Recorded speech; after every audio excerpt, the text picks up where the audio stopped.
¿Qué tal, amigos? La palabra nos indica que Dios es Padre, Dios es Hijo y Dios es Espíritu Santo. Pero también nos dice que Dios es uno. Entonces, ¿cómo esto funciona? Sabes que los estudiosos de la palabra han venido con un término que lo resume todo esto en la Trinidad, donde nos explica que Dios es Padre, Dios es Hijo y Dios es Espíritu Santo. Acompáñame para poder platicar acerca de este término tan impresionante y que es tan importante para lo que Dios ha preparado para nosotros en estos días.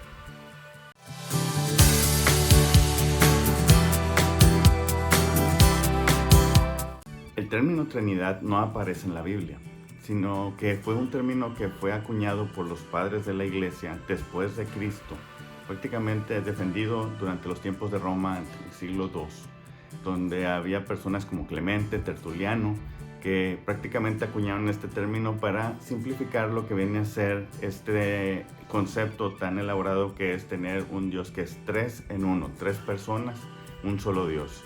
Podríamos decir que la Trinidad es el término que explica que Dios existe en tres personas, Padre, Hijo y Espíritu Santo, que son igualmente Dios y existen eternamente en una relación y comunión constante. Al decir persona no significa que sean persona como humanos, sino que en realidad cada uno piensa, siente, se expresa, se relaciona, se comunica.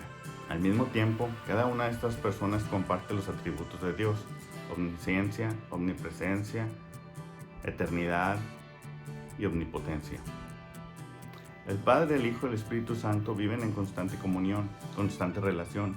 Entre ellos existe amor, autoridad, sumisión, existe comunicación, relación, ¿sí? Y existe expresión de sentimientos. La palabra nos habla de cómo Dios manifiesta, Dios Padre manifiesta sus sentimientos, Dios Hijo manifiesta sus sentimientos, inclusive nos habla de contristar el Espíritu Santo dadas ciertas circunstancias.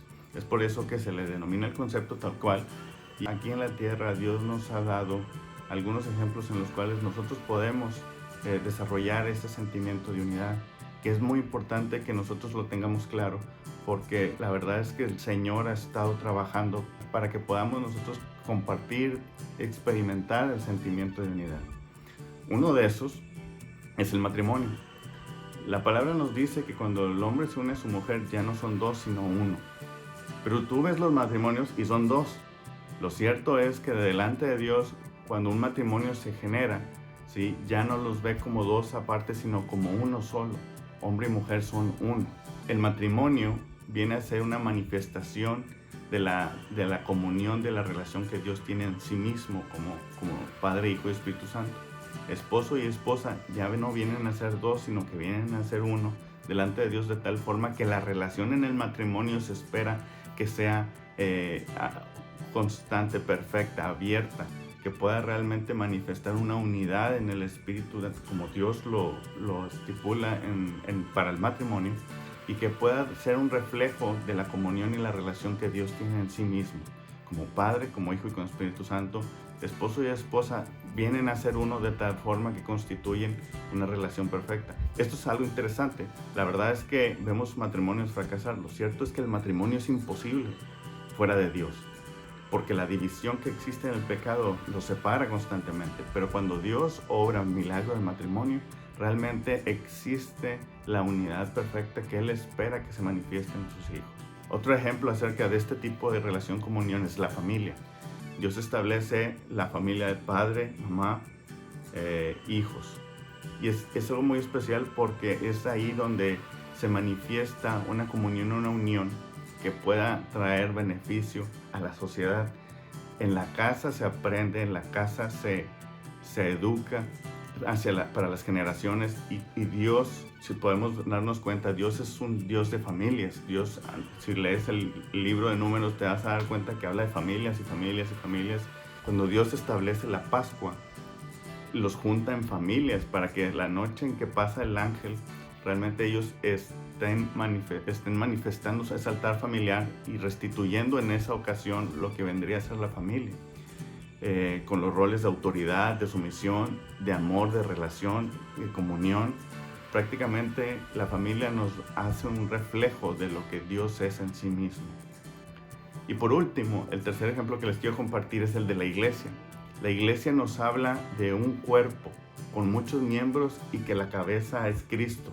Y esto es algo bien especial porque la verdad es que cuando ustedes ven a la iglesia, vemos la iglesia local, que es posiblemente la iglesia donde ustedes asisten, donde ustedes están, y la iglesia universal, que es prácticamente cuando Dios ve al mundo, Él ve una iglesia, que es prácticamente todo su pueblo, todos aquellos que le siguen y obedecen.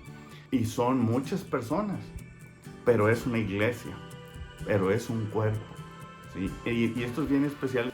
Debemos saber que Dios no necesita nada. Tenerlo claro, no necesita nada. Él es perfecto en sí mismo. No le falta nada. Y la comunicación, el amor, la autoridad, la soberanía, la tiene en sí mismo. Y cuando viene y se acerca es porque nos ama y busca que seamos uno con Él. Cuando Jesús ora en Juan 17, le dice, Padre, que ellos sean uno conmigo, así como tú y yo somos uno, que ellos sean uno. Y la verdad es que la manifestación del pueblo de Dios, de sus hijos, va a ser en unidad, y esa unidad va a ser en espíritu. Y dice, y cuando esto pase, todos van a creer que tú me enviaste. Conocer también acerca de la Trinidad es importante porque no nada más es un punto doctrinal en el cual podemos entrar en debate. Lo cierto es que el concepto de que Dios es Padre, Dios Hijo, Dios Espíritu Santo nos habla acerca de quién es Él, y es importante que nosotros conozcamos cada vez más a nuestro Dios, que podamos realmente entender quién es Él y por qué Él ha traído todas estas situaciones en nuestra vida de matrimonio, de familia, de iglesia, porque quiere que seamos uno. Y eso nos va a ayudar no solamente a entender lo que está pasando, sino también a disfrutarlo. Porque si podemos realmente manifestar esa unidad en nuestra familia, en nuestro matrimonio y en nuestra iglesia, va a ser un milagro que va a hablar al mundo por sí mismo. El hecho de que nuestro matrimonio, nuestra familia, la iglesia, sean ejemplos de unidad, van a manifestar al mundo, ¿sí?, las obras de Dios, porque Dios es uno, ¿sí?, y porque Dios así lo ha buscado, porque finalmente la unidad manifestada en la tierra es el milagro de la obra de Dios en contra del pecado. Es la victoria de Dios sobre la muerte, sobre el pecado, sobre la división. La unidad que Dios está buscando es que en la tierra es el reflejo de lo que Él es en sí mismo. Y eso hoy en día nos va a traer bendición. Posiblemente estamos lejos unos de otros, posiblemente existe distanciamiento social, pero la verdad es que la unidad de Dios se va a manifestar a pesar de la proximidad o el distanciamiento. Dios va a manifestar su iglesia, sus familias, sus matrimonios, va a manifestar su unidad, su milagro, su victoria. Gracias.